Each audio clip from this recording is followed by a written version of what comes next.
This is the Voice of Russia in London. I'm Alice Lagnado. Today I'm going to return to some of the highlights of our arts coverage in 2013. The Bolshoi Theatre has made the headlines recently for lots of reasons.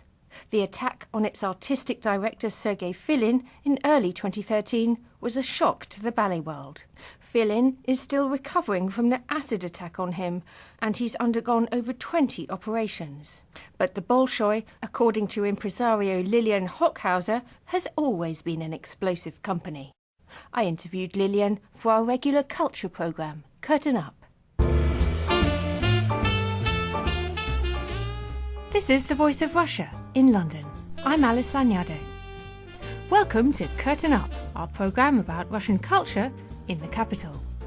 The impresarios Victor and Lilian Hochhauser have been bringing over Russian ballet dancers and musicians to the UK since the 1940s, and this is the 50th year they're hosting the Bolshoi Ballet in London.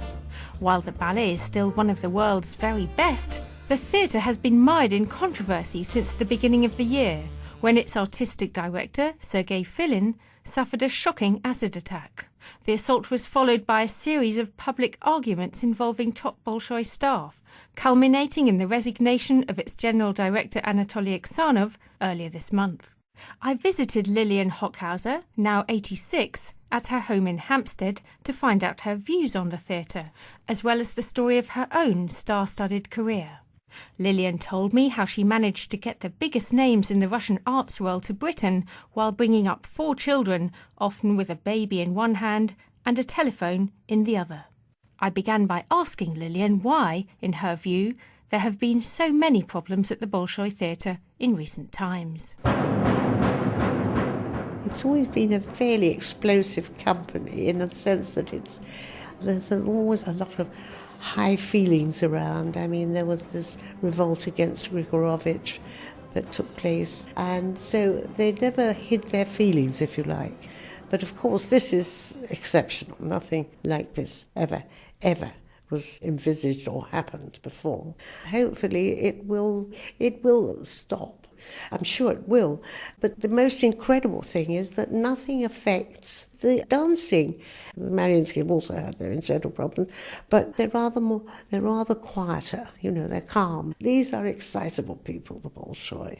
What's it like bringing 270 dancers, musicians and technical staff over to the UK from Russia, as you're doing this summer? I understand the visa process is quite complex. Each person has to be applied for separately. There is no labour permit as such. They have to be approved.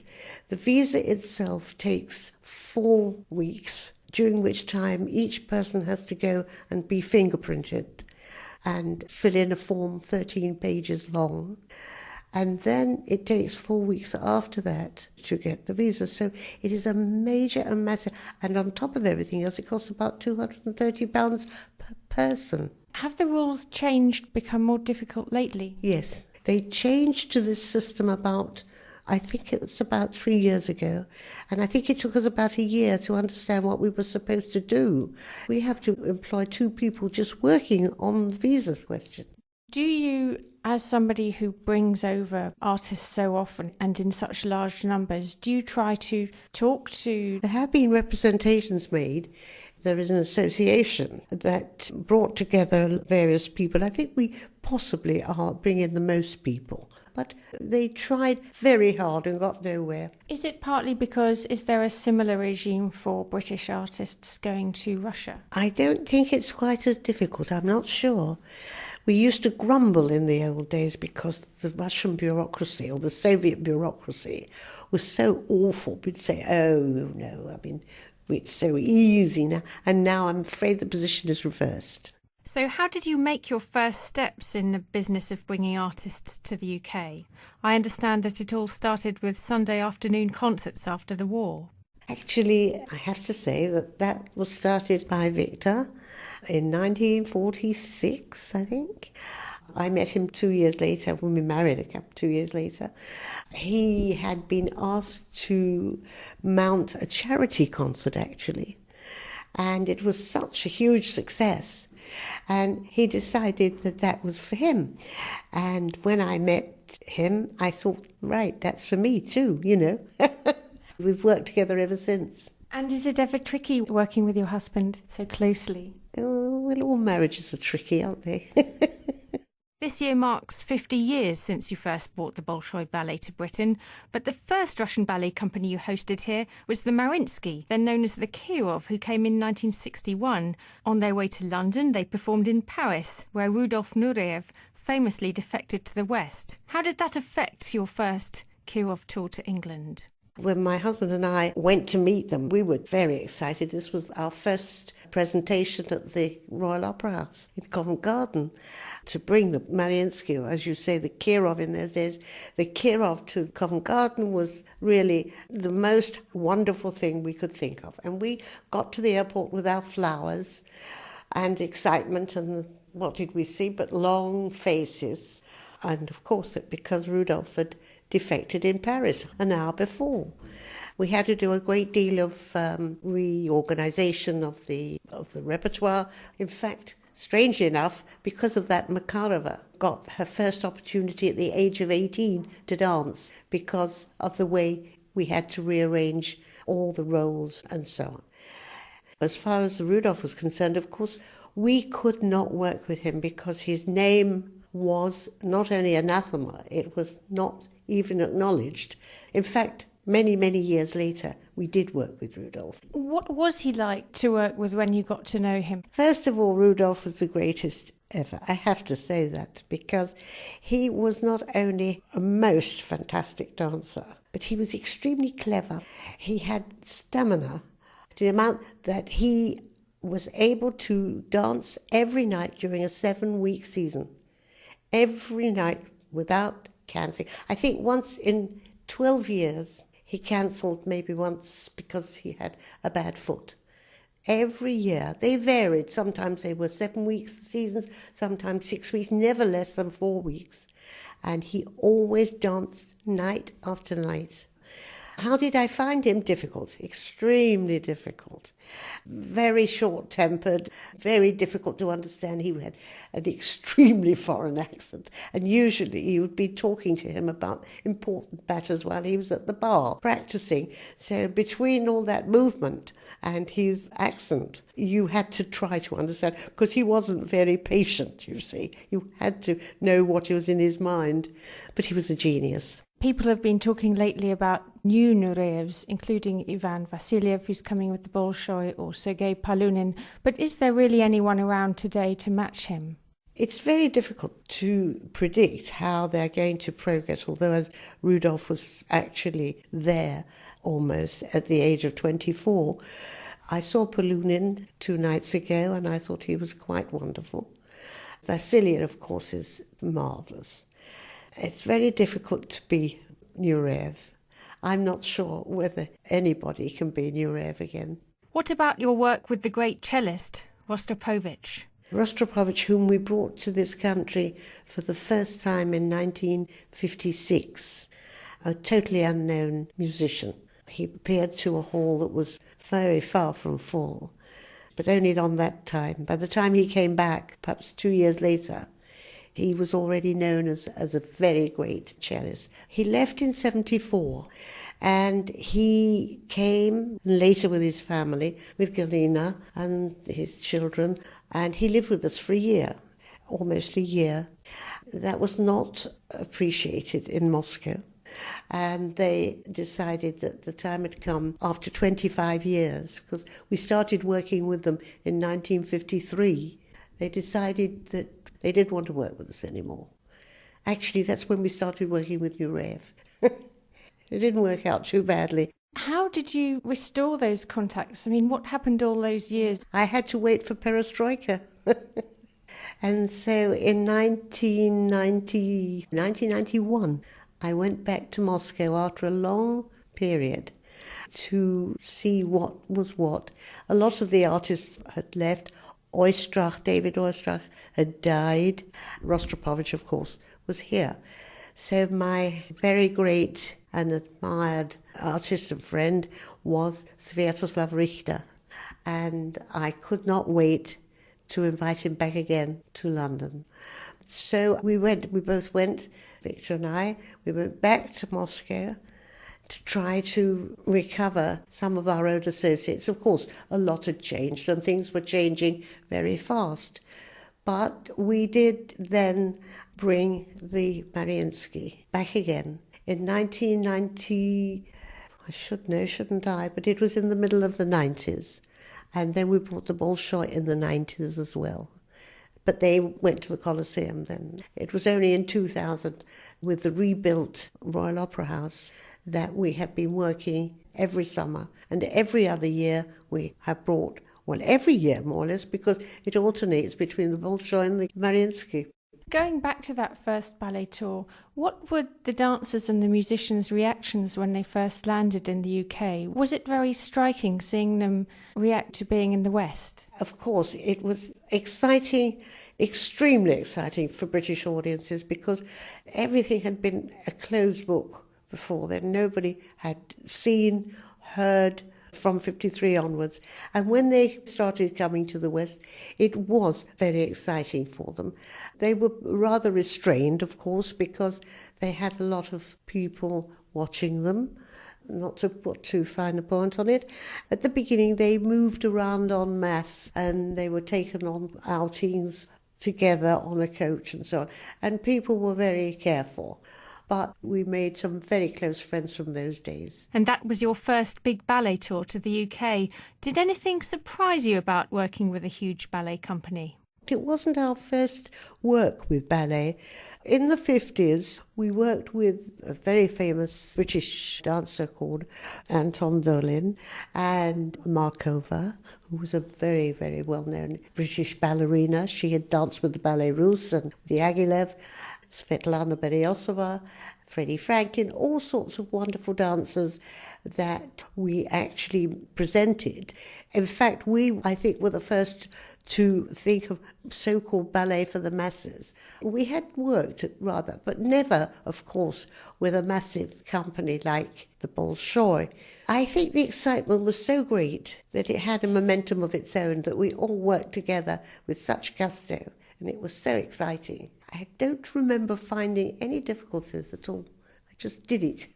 Do you think that things will change now, that they'll change the artistic policy, for example? Mr. Iksanov seemed to preside over a Bolshoi that had quite a mixture of dance, of Western choreographers, of young Russian choreographers, and of the classics. I think that they might well continue in this way, because I think it's important that a company, even if they don't absorb it, the styles or types, modern dance, I think they have to try. It's exciting for the dancers to have something new, some new challenge, but basically this is perhaps the greatest classical company. I say the greatest, they really are on a level, the Mariinsky and the Bolshoi, in different ways. They are different in tone and in execution and so on, but their great strength is their classicism. Is it very tricky choosing the programme for London? It is in a way, yes, because it's got to work financially, and that's quite difficult. So you have to be sure that the public is interested in what you're bringing. We can't be too experimental. But on the other hand, you have to present something new.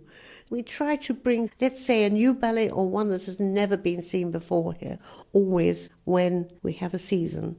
But I think it's difficult to beat Swan Lake. Have you a highlight you'd pick out from this year's array of ballets? I think everybody's very, very interested to see what The Flames of Paris is all about, especially. With Vassiliev and Asipova, yes. Yes. Out of the others, they have a new, quite a new ballet, but they have new scenery, new costumes. It's been completely redone, scenically, as it were. Also a very new Sleeping Beauty. Again, only from the point of view of set, costumes. It was the ballet that was actually produced by Grigorovich for the opening of the Bolshoi in 2000. It is massive. And just to give you some idea of the freight, I'm sorry to put it in such a mundane form, but there are such things, you know. To bring this ballet, we need 13 containers, I believe it is. 13 containers. And if you imagine, let's say Swan Lake takes about 3, you can imagine how difficult it is to move this massive ballet from one country to another. Well, it's a particularly exciting year, isn't it, as well, because it's the 50th anniversary, but I'm sure you get a rush of excitement when they first arrive in any case, as it's always such a long tour and such an exciting tour. We're always very thrilled because, you see, we are so used to working together. We're very happy to see all our friends, really real friends who've been there many, many years. We see the chief electrician, and I'm very happy to see him, and the stage managers and so on. Quite apart, of course, from the wonderful dancers. Then the young ones come along. They don't quite know who you are because they're so young. But they soon warm up. There's something very special about 50 years, just the same. It's just a long time. What do you think has kept you going all these years? I mean, it's not an easy job. You've got a lot of difficult practical things to deal with. Must be quite exhausting at times. But what keeps you going? Strangely enough, I'm still just as excited as I was at the beginning. It's really very strange. I haven't lost my interest in it. We do less, of course. I mean, we brought, first of all, as you say, we used to have our Sunday evening concerts for many, many years, and those we don't do anymore. We don't put on those concerts anymore. We put on very few concerts as such now for various reasons, and we concentrate on this summer season at the Covent Garden. But I have to say that I still enjoy it, and it's still exciting. I like it. We think we're quite good at it, you know. Well, it's been a pleasure talking to you, Lilian Hochhauser. Thank you. Thank you too for coming.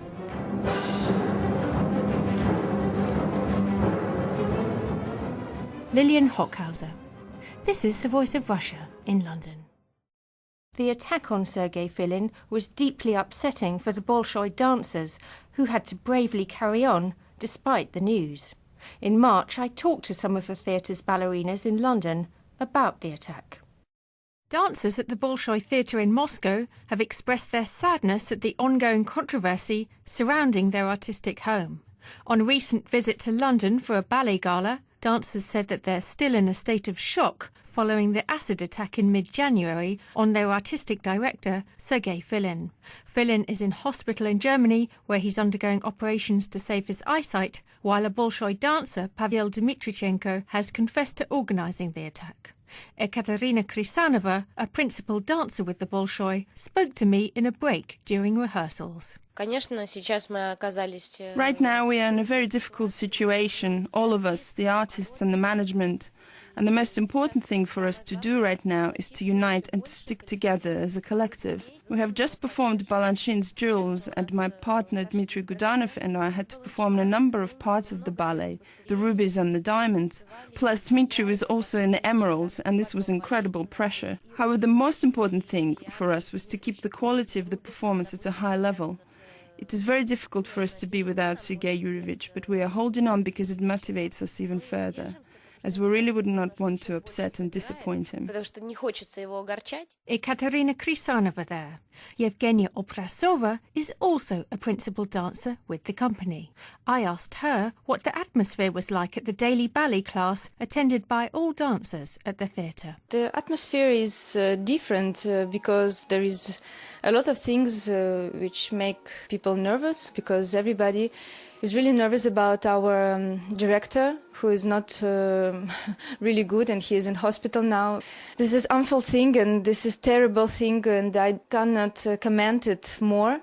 Just one thing, I want to believe that Sergei Filin will come very soon in good shape, and he will see, and he will be fine. Wayne Eaglin, who until recently was artistic director of the English National Ballet, was working in Moscow with the Kremlin Ballet at the time of the attack. I was talking to ex-director Boris Akimov, and he said that when he was director, he was constantly being pressurized and called up and intimidated by different parts of the company, you know, people wanting their favorites to go on, people who are disgruntled. So it's not a new thing. It's just so shocking that it came out in this physical attack. Bolshoi dancer Ekaterina Krisanova said that Sergei Filin is in regular contact with his dancers. Sergei Yurievich tries to be in touch with the dancers via Skype as much as very difficult treatment he's going through allows him. But we feel that in his heart and spirit he's always with us. We know that he wishes us all the best of luck on stage. And in return, we of course can't wait for all of this to end as soon as possible so he can be back with us. This is an awful situation that the theatre is in at the moment, and we really want for this to end so we can forget about it and move on. Ballerina Ekaterina Krisanova ending that report on dancers' reactions to the attack on Sergei Filin. There was some talk this year of how the Bolshoi could recover from this terrible blow. But in summer, the theatre showed that it had survived amazingly well. The performances were top-notch. But I wanted to find out more about the practical side of the tour.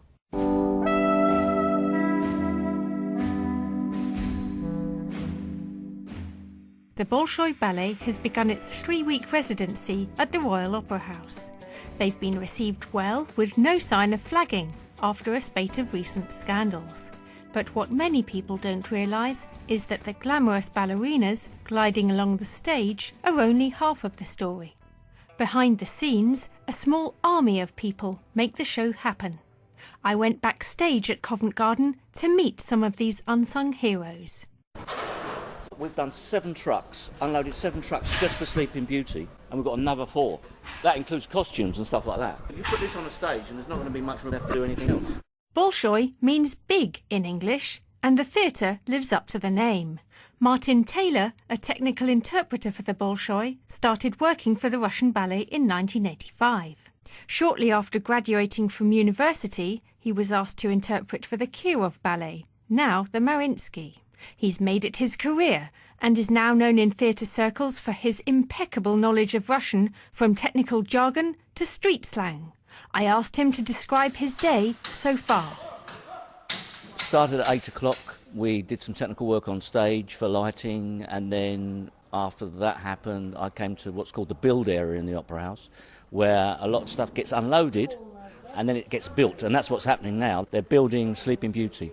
Once that's done, well, it's going to carry on for the whole day, and then you've got the evening show, which finishes about 10 o'clock, so the days are long. It's 8 o'clock till 10 o'clock. The huge Swan Lake set that Martin showed me doesn't arrive ready-made. It comes in bits, in small details, and it's just reassembled. That's basically what they mean when they say they're building a show. As I say, it's in small pieces, and it just has to be reconstructed. And Sleeping Beauty, their one that they're doing this year, is a huge built thing. Normally, Russian ballets consist of cloths, but this is a built piece. Paul Godfrey is the tour and technical manager for the Bolshoi in London. He says planning for the tour started 2 years ago, when the theatre and its UK promoters decided on what to include in the repertoire. 7 months ago, he flew to Moscow to see the biggest production that the Bolshoi has brought over, Sleeping Beauty, to see what the set is like in technical terms. I asked Paul how the sets for this and the other ballets get to London from Moscow. Well, shipping is how they come here. And we've got 31 containers. It's the largest amount of containers we've ever had to bring here, mainly because Sleeping Beauty is so big. It has 11 containers all of its own. It was the first production presented in the new historic stage of the Bolshoi, and they went in style with a production of Sleeping Beauty by the Italian designer Frigerio, who is very uncompromising in what he requires. It takes about 2 weeks for the sets to travel from Russia to Britain. Is the lorry ever late in arriving? Has the lorry ever arrived on time? Very, very infrequently. The first truck arrived last Thursday at 8 o'clock in the morning, and Paul and the Backstage team have been going non-stop ever since. So, for example, this morning we're working on stage to light Bayadere, although this afternoon we have Swan Lake. This evening's performance is Swan Lake, so this morning we have to come in. We take off bits of Swan Lake that are getting in our way of Bayadere, hang Bayadere so that it looks like it's ready for performance, and then we start to light it. Around about 4 o'clock we'll have to take all of that down again and go back into Swan Lake. Thankfully the facilities of the Royal Opera House allow us to do that. Most theatres that would be more or less impossible. Meanwhile, outside in the load-in area, we're getting in another 6 containers of Sleeping Beauty and building the set out there. Because of the size of Sleeping Beauty, we actually start our shift on Saturday afternoon during a matinee of Swan Lake and finish on Monday night. And sometimes the truck arrives, but what's inside is a surprise. I was with a Russian company at the Edinburgh Festival Theatre last year, and we were there ready to receive some sets that had been sent to London, and we opened them up, and instead of Cinderella, we discovered we had Henry V, which was due for the National Theatre, which was a little bit of a shock, as we were in Edinburgh and they were in London, and it's a long way between Edinburgh and London. But I think they were more shocked to find Cinderella in their truck than we were to find Henry V in ours. The teams involved backstage are sizable. Paul has been running Bolshoi and Mariinsky tours for many years now, but he started his career working with underground rock artists like Victor Tsoi in St. Petersburg. But some of the same musicians worked in the classical world too, and before long Paul was tour manager for the famous viola player Yuri Bashmet before moving on to ballet and opera. Unsurprisingly, Paul now works with bigger teams. The Bolshoi has a team of 35 backstage staff, including a large team of women who are in charge of costumes, wigs and makeup. On the English side, there are men who operate the flies, a rigging system which moves backdrops up and down, an electrics team which controls the lighting, prop staff and the stage crew who move the scenery. Paul's own team is made up of 2 technical interpreters fluent in Russian, including Martin Taylor. Martin has learned his trade over 30 years, but he didn't know it all at first. I didn't understand a word of it. I didn't understand the English, let alone the Russian. But it was such an interesting thing that I picked it up very quickly. And I worked with some really good people, and I've picked it up over the years as well. But Martin's job is more than understanding technical language. It's not just a question of translating what I do. It's very much coordinating between the two things. Very often you'll find that you don't always have to get involved because 2 good technicians working with each other, they're doing the same job. And they know at a glance, I know, I see what he wants this, and you don't have to get involved. And that's also part of the job. Don't get involved when you don't need to, because people get annoyed with things like that. Martin has seen hundreds of ballets during his working life. Once, he tells me, he had to sit in the lighting box at the Colosseum and watch 33 nutcrackers in a row. Does Martin actually like watching ballet? Not really. No, I've been lucky because I've watched the Russians do it, and when the Russians do it, it's a bit special. There are a few things throughout the years, I should say, that I've seen, and I think, well, that was something special. One person that comes to mind is when Irek Muhamedov did Spartacus, fantastic, back in the 90s, I think it was. It was just something else watching him. But generally speaking, ballet is not my art form. Ironically, the quietest time for the technical team is when the ballet starts. Though they'll need to take part in speedy scene changes, the first act of a story ballet is the time for taking a break, and often the best time to grab some food. But it all starts up again when the audience goes home. Seconds after the final curtain call, the stage is filled with burly men shouting and moving heavy pieces of scenery, while the ballerinas scuttle to their dressing rooms to take off heavy layers of makeup.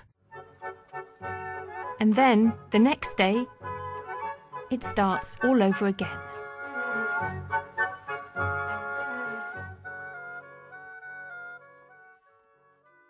And that's the end of our roundup of the best of our Bolshoi Theatre stories from 2013. I'm Alice Lagnado, and you're listening to The Voice of Russia in London.